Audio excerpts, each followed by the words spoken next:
Hello, for this week's weather experiment assignment, I selected Earth's moving forces. I went with the theme of earthquakes and second grade earthquake faults. Here is the plate tectonic earthquake lab sheet that I went off of. Um, I selected a San Francisco map that I found, some yarn and some paste. I did not do this part. Basically, we'd go over the different facts about the San Francisco Bay Area and the fault lines that lie basically all around that whole area. Um, it gives just again just the different facts of the different faults.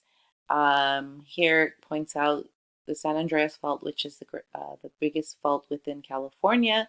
It goes all the way down to Baja California. Um, so they would trace faults on the maps using yarn. And here are the maps that I've selected. First, I would have them identify the state of California being right here in this orange color section on the left. Once they are able to do that, we will take a look in detail at this map, which I really liked. It color codes the different faults, and it gives the probability of a magnitude 6.7 or greater earthquake that will happen possibly before 2032. So here you can see in the center area, this section is likely to have an earthquake greater than 6.7. Um, it's a prediction. It's not 100% accurate, but it is kind of a prediction. So I really like the color coding of that. So I found this map here that they would be able to color the land and the ocean.